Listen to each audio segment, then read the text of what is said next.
misalkan kita tadi, makanya kalau tanya, yang memperjalankan siapa? Yang diperjalankan siapa? Berarti itu standarnya, ya standarnya Allah, nggak bisa standarnya manusia. Kalau menurut standarnya manusia, pindah dari Masjidil Haram ke Masjidil Aqsa, udah gitu ke Sidratul Muntaha, menembus 7 langit, balik lagi di malam yang sama, menurut manusia, atau kalau dalam contoh yang tadi, menurut semut, nggak masuk akal. Tapi kan makanya di sini ditegaskan, Asro, ini orang kalau benar-benar ngerti bahasa Arab bisa langsung ngerti, karena Allah Asro, ya, yang memperjalankan Allah. Seperti bagaimana tadi, kalau orang ngomong kayak gini, tadi yang ngomong semut nggak percaya. Satu bolak-balik Jakarta Bandung 6 jam, semut nggak percaya. Tapi kalau yang ngomong saya, Bu, tadi saya habis bawa semut dari Jakarta ke Bandung, Bandung ke Jakarta lagi. Percaya nggak ibu saya bawa semut? Ya percaya aja, karena ya emang bisa saya bawa semutnya kan. Nah, makanya ketika kita mengimani peristiwa Isra Mi'raj, ya begitulah ya.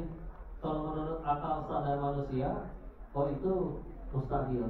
Tapi kalau menurut standarnya Allah, apa yang mustahil bagi Allah? Semuanya buminya Allah, ciptaan Allah semuanya. Ya, jadi begitu. Ya. Nah, dan setelah itu dilanjutin subhanalladzi asra bi 'abdihi. Nah, di situ kan tadi asra Allah memperjalankan, siapa yang diperjalankan? Hambanya. Hambanya siapa? Rasulullah Muhammad sallallahu alaihi wasallam. Nah, di sini juga ada pengakuan hambanya. Jadi Rasul itu sudah diakui oleh Allah sebagai hambanya. Kadang kita juga suka ngaku, saya juga hamba Allah. Pertanyaannya, diaku gak kita nanti sama Allah ini? Karena kalau kita ngelakuin hal-hal yang bikin Allah gak mau ngakuin kita, naudzubillah. Ya kan seperti itu ya. Atau misalkan kayak gini ya, misalkan semua orang mungkin bisa ngaku kenal Pak Presiden atau artis atau siapa. Tapi kalau ditanya, itu artis kenal kamu kan? Iya kan? Kita misalkan siapa di sini? Semua kenal Jackie Chan? Ya, Jackie Chan yang tanya, Jackie Chan kenal ibu gak?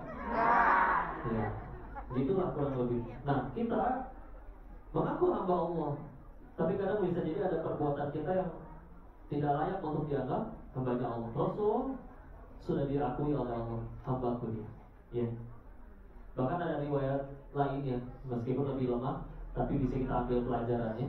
Jadi Rasul waktu diangkat Isra Mi'raj itu pernah ditanya sebetulnya, kamu ingin dijadikan nabi yang sebagai raja atau dijadikan nabi yang sebagai hamba? Ternyata Nabi memilih yang sebagai hamba. Satu, Rasul ingat bahwa dulu Nabi Sulaiman alaihissalam pernah berdoa agar tidak ada yang punya kekuasaan di dunia sebagai raja ya, melebihi kerajaan Nabi Sulaiman. Maka ya sudah, dan ya sudah, namanya orang soleh mah di dunia seperti lewat aja, bukan segalanya. Boleh punya, tapi ya cuma jalan, ya, cuma jalan untuk tambah dekat sama Allah. Ngobrol apa? Kata guru saya, kalau lagi ada yang ngobrol, saya harus menghormati. Jadi diam dulu. Silakan dilanjut. Sudah? Sudah. Ya, bismillah. Dan ini alhamdulillah, Isra Mi'raj itu kan akhirnya kita diperintahin sholat tuh. Kita, atau bahkan mohon maaf ya, bisa jadi yang mualaf nggak tahu kalau yang tadi, tapi pernah punya ada kawan yang bikin dia agak ragu untuk masuk Islam. Dia mikir kayak gini, wah serius sehari ibadahnya harus 5 kali, karena di kepercayaannya yang lama nggak harus 5 kali, tapi seminggu sekali. Nah ini 5 kali. Orang-orang zaman itu Bu, yang kita tahu, kan belum ada teknologi seperti sekarang ya. Kita kalau panas ada AC, kendaraan ada, ya. Di zaman itu kan, zaman Nabi belum ada itu semua, listrik juga belum ada, ya. Terus tahu-tahu ditambah tugas lagi, sehari 5 kali. Kita mau wudu kan gampang ya, air di mana-mana insya Allah mudah dicari. Di sana kan, oh ya Allah, padang gurun, gersang, nyari air itu masya Allah, ya. Nah, terus tahu-tahu ditambah kewajiban sholat 5 waktu yang sebelum sholatnya harus bersuci dulu. Kan kalau misalnya mungkin kita di zaman itu, aduh nambah lagi tugasnya, ya. Tapi ternyata kalau kita baca sejarahnya, mereka malah senang. Kenapa? Karena jadi bisa langsung doa ke Allah. Karena ternyata kalau kita baca literatur-literatur dalam Islam, umat nabi-nabi sebelumnya itu kalau pengen doa itu harus lewat nabinya. Ya, karena kalau kita baca kisah Nabi Musa, katakan ya Musa kepada Tuhanmu, kayak yang di Al-Baqarah tuh, qul ud'u lana rabbaka yubayyin lana ma hi. Ditanyakan tuh, minta tanya. Umatnya nanya ke Nabi Musa tanyain ke Allah. Kami suruh potong Baqarahnya sapi betinanya kayak gimana? Jadi harus lewat nabinya. Dengan akhirnya ada sholat itu, mereka gak ketemu Rasulullah pun, udah ambil wudhu, sujud, bilang apa aja langsung sama Allah. Jadi ketika akhirnya tahu, wah kita bisa kayak gitu, langsung ke Allah, gak harus lewat nabinya. Sedangkan semua nabi sebelum Rasulullah harus lewat nabinya dulu kalau pengen komunikasi ke Allah. Maka mereka malah senang sekali itu, Masya Allah. Jadi, kenapa? Ada apa belakang? Tenang, ya. Terdengar soalnya sampai belakang. Ini kelihatannya ada speaker baru tambahan yang putih TV. Dulu terakhir kesini belum ada. Insya Allah membuat lebih jelas, ya. Jadi gitu. Maka yuk, gimana kita ke Allahnya? Gimana kalau kita ngerasa ada yang kurang nyaman dalam hidup kita, terus sadar berarti aku harus mulai memperbaiki. Mulainya dari mana? Dari sholatnya. Jaga aja, jaga sholatnya.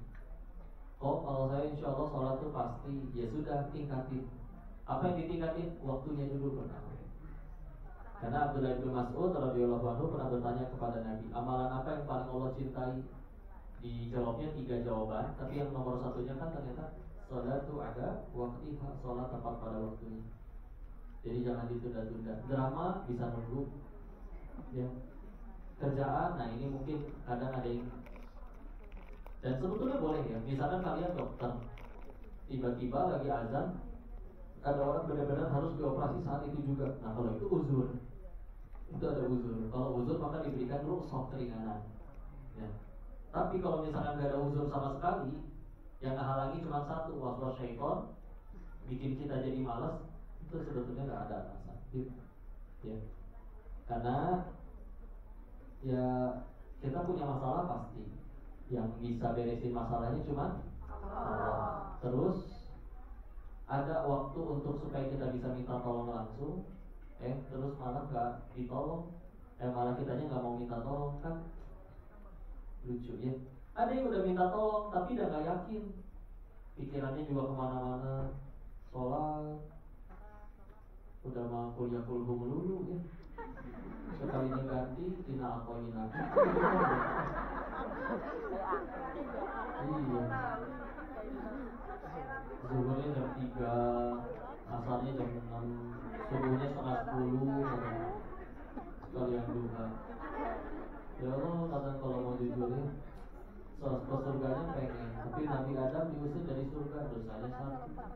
Kita emang dosanya 1 mau kesana. Jadi pakai amalan yang mana? Pakai sholat yang mana? Yang itu yang tadi. Nyari barang gak ketemu, giliran sholat ingat, oh iya dilaci. Ya. Ada sholat pas rakaat 3 sujudnya lama banget. Yang lain udah bilang kayaknya khusyuk banget ya. Padahal lagi mikir bagaimana tasawuf apa begini.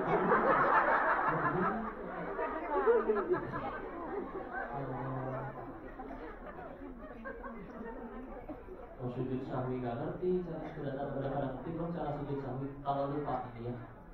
Enggak, Nabi pun sengaja dibuat lupa oleh Allah supaya nanti ada petunjuk. Jadi kalau ditanya, kok Nabi sholatnya pernah lupa rakaat? Gak pernah. Tapi bukan Nabinya lalai, sengaja Allah buat beliau lupa, karena tahu nanti setelah Nabi wafat pasti ada umatnya yang lupa. Makanya supaya ketika Nabi lupa, akhirnya diajarkan doa, diajarkan cara sujud sahwi. Sudah pada tahu? Dibahas ya. Kalau jadi gini, pertama kalau kita lupa antara misalkan ini rakaat ketiga atau rakaat keempat, maka kita ambil yang lebih sedikit, ya. Oh kalau ternyata itu udah benar, nanti jadi 5 rakaat kok. Nanti bisa ditutup sujud sahwi. Karena ini mencegah ternyata udah kayaknya udah. Padahal ternyata belum. Jadi ternyata sholatnya harusnya 4 rakaat jadi cuma 3 rakaat. Ya. Ibarat jadi jangan sampai kurang begitu ya. Jadi kalau misalnya kita lagi berdiri, habis ini tuh, kalau misalnya tadi lagi sujud ya Allah habis ini tuh berdiri buat rakaat keempat atau langsung duduk ya. Saya lupa ini rakaat 3 atau 4. Maka ambil yang sedikit. Ya udah anggap aja 3. Jadi dia berdiri lagi. Kalau, nah ini sujud sahwinya. Kalau lupanya sebelum beres sholat, maka setelah habis tasyahud, duduk yang tawaruk, maka takbir lagi sujud, takbir lagi duduk, takbir lagi sujud, takbir lagi duduk, baru salam. Jadi sujud lagi 2 kali. Ya. Bacaannya pun sebetulnya ada riwayat yang menyebutkan bacaannya, tapi juga ada dari guru-guru menyebutkan sebetulnya kita pakai bahasa kita kalau nggak hafal ya. Kalau perlu waktu nih buat ngafalin, minimal dalam hati kita bilang ya Allah, hamba berniat sujud syahwi menyempurnakan sholat hamba yang ada kekurangan atau terlebih atau kelebihan. Itu kayak gitu pun udah sah. Ya, duduk. Tapi sekali lagi duduk, beres. Ya, salam, ditutup salam. Jadi ibarat kalau itu dalam rakaat terakhir udah dua kali sujud tuh, subhana rabbiyal a'la wa bihamdi, itu udah. Nah, tapi karena tadi lupa nih, tambahin lagi 2 kali sujud baru salam. Assalamualaikum. Itu kalau lupanya sebelum beres sholat. Kalau baru sadar lupanya setelah sholat udah beres, saat ini udah beres sholat, bahkan udah pindah ke meja makan, lagi mau makan, ya lupa. Itu juga bisa boleh, masih di sini. Selagi wudunya belum batal ya. Kalau batal ya wudu lagi dulu, ya. Kalau di situ memungkinkan untuk sujud, boleh langsung sujud di situ. Oh pakai bu. Enggak, maksudnya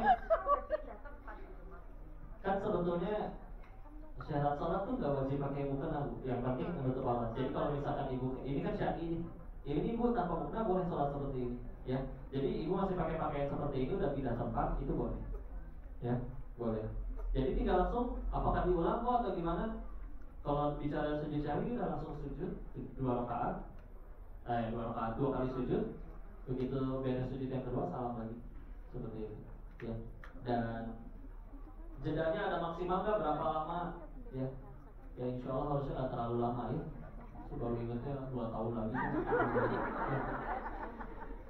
Dan dia tidak ada batasan. Cuma masanya kalau udah ketabrak sama waktu sholat lagi selanjutnya, ya. Jadi selagi belum batal, sudah pindah tempat pun, jadi boleh dilakukan sujud sahwi seperti itu. Tinggal dilihat lupanya kapan. Kalau ngehnya masih di dalam sholat, berarti sujud sahwinya sebelum salam. Kalau misalkan ingatnya setelah beres sholat, maka ya sudah. Misalkan di situ nggak bisa wudu, ya nggak bisa sujud, tempatnya tidak memungkinkan. Ya misalkan ingatnya di kereta ya, di kereta bawah tanah tuh lagi padat tuh, rumah saja sujud di situ, jadi bisa nanti pas nyampe boleh. Pas nyampe kediaman tempat tinggal. Padahal tadi sholatnya di sini misalkan, libur nanti pulang, oh iya tadi saya lupa, nanti pas nyampe rumah, ya. Kecuali kalau misalkan batal, di wudu lagi dulu. Ya ini mah tambahan pengetahuannya, istilah. Dan sekali lagi, yuk dahulukan sholatnya. Aslinya kan kita hidup itu diciptai untuk ibadah, itu udah tahu semua ya. Wa ma khalaqtul jinna wal insa illa liya'budun. Jadi kita kerja, ada yang dagang, ada yang jadi dokter, ada yang apapun itu cuma nunggu waktu, ngisi waktu luang untuk tugas kita yang sebetulnya, yaitu sholat, ya. Jadi silakan mau ngisi waktu luangnya ngapain aja, tapi tugas kita yang asli sholat, ya. Maka dahulukan. Ketika kita nggak dahuluin Allah juga dahuluin kita, beneran. Saya berani mengajak, ayo cobain minimal 2 pekan dulu aja, dijaga benar-benar 5 waktunya, baru kasih itu. Kalaupun masalahnya belum selesai, hatinya sudah Allah lupa. Kalau dulu mungkin